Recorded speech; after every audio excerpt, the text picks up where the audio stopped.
دارا کو پسند آیا کہ مملکت پر 120 ناظر مقرر کرے جو تمام مملکت پر حکومت کریں، اور ان پر 3 وزیر ہوں جن میں سے ایک دانیال تھا، تاکہ ناظم ان کو حساب دیں اور بادشاہ خسارت نہ اٹھائے۔ اور چونکہ دانیال میں فاضل روح تھی، اس لیے وہ ان وزیروں اور ناظموں پر سبقت لے گیا، اور بادشاہ نے چاہا کہ اسے تمام ملک پر مختار ٹھہرائے۔ تب ان وزیروں اور ناظموں نے چاہا کہ ملک داری میں دانیل پر قصور ثابت کریں، تاکہ وہ کوئی موقع یا قصور نہ پا سکے، کیونکہ وہ دیانت دار تھا اور اس میں کوئی خطا یا تقصیر نہ تھی۔ تب انہوں نے کہا کہ ہم اس دانیل کو اس کے خدا کی شریعت کے سوا کسی اور بات میں قصوروار نہ پائیں گے۔ بس یہ وزیر اور ناظم بادشاہ کے حضور جمع ہوئے اور اس سے یوں کہنے لگے کہ اے دارا بادشاہ، ابد تک جیتا رہے۔ مملکت کے تمام وزیروں اور حاکموں اور ناظموں اور مشیروں اور سرداروں نے باہم مشورت کی ہے کہ ایک خسروانہ آئین مقرر کریں اور ایک اجتناحی فرمان جاری کریں، تاکہ اے بادشاہ 30 روز تک جو کوئی تیرے سوا کسی معبود یا آدمی سے کوئی درخواست کرے، شیروں کی ماند میں ڈال دیا جائے۔ اب اے بادشاہ، اس فرمان کو قائم کر اور نوشتہ پر دستخط کر، تاکہ تبدیل نہ ہو، جیسے مادیوں اور فارسیوں کے آئین جو تبدیل نہیں ہوتے۔ پس دارا بادشاہ نے اس نوشتہ اور فرمان پر دستخط کر دیے، اور جب دانیل نے معلوم کیا کہ اس نوشتہ پر دستخط ہو گئے، تو اپنے گھر میں آیا، اور اس کی کوٹری کا دریچہ یروشلم کی طرف کھلا تھا۔ وہ دن میں 3 مرتبہ حسب معمول گھٹنے ٹیک کر خدا کے حضور دعا اور اس کی شکر گزاری کرتا رہا۔ تب یہ لوگ جمع ہوئے اور دیکھا کہ دانیل اپنے خدا کے حضور دعا اور التماس کر رہا ہے۔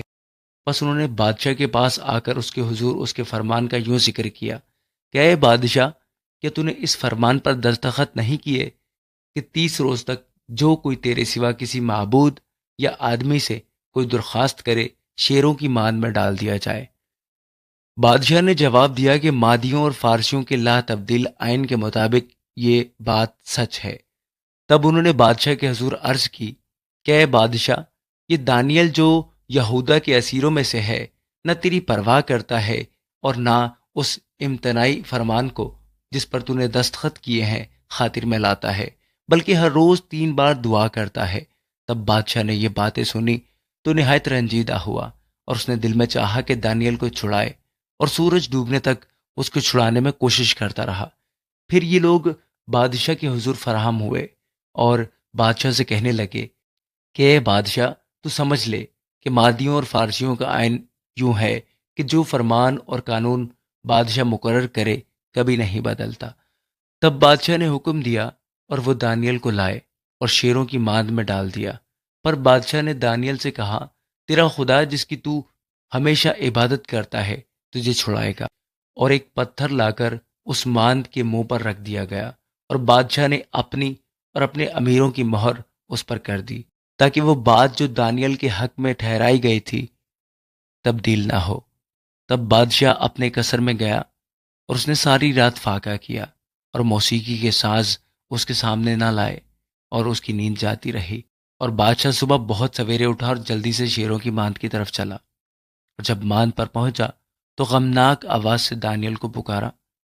بادشاہ نے دانیل کو خطاب کر کے کہا، اے دانیل، زندہ خدا کے بندے، کہ تیرا خدا جس کی تو ہمیشہ عبادت کرتا ہے قادر ہوا کہ تجھے شیروں سے چھڑائے؟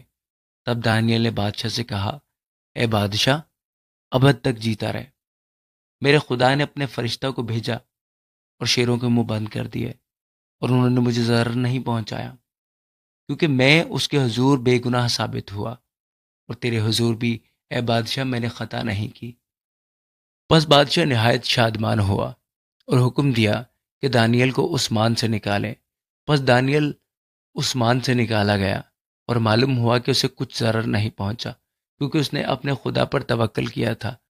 اور بادشاہ نے حکم دیا، اور وہ ان شخصوں کو جنہوں نے دانیل کی شکایت کی تھی لائے، اور ان کے بچوں اور بیویوں سمیت ان کو شیروں کی ماند میں ڈال دیا، اور شیر ان پر غالب آئے، اور اس سے بیشتر کہ ماند کی تہہ تک پہنچے، شیروں نے ان کی سب ہڈیاں توڑ ڈالی۔ تب دارا بادشاہ نے سب لوگوں اور قوموں اور اہل لغت کو جو روئے زمین پر بستے تھے نامہ لکھا، تمہاری سلامتی افزون ہو۔ میں یہ فرمان جاری کرتا ہوں کہ میری مملکت کے ہر ایک صوبہ کے لوگ دانیل کے خدا کے حضور ترساں و لرزاں ہوں، کیونکہ وہی زندہ خدا ہے اور ہمیشہ قائم ہے، اور اس کی سلطنت لازوال ہے، اور اس کی مملکت ابد تک رہے گی۔ وہی چھڑاتا اور بچاتا ہے، اور آسمان اور زمین میں وہی نشان اور عجائب دکھاتا ہے۔ اسی نے دانیل کو شیروں کے پنجوں سے چھڑایا ہے۔ پس یہ دانیل دارا کی سلطنت اور ہورس فارسی کی سلطنت میں کامیاب رہا۔ آمین۔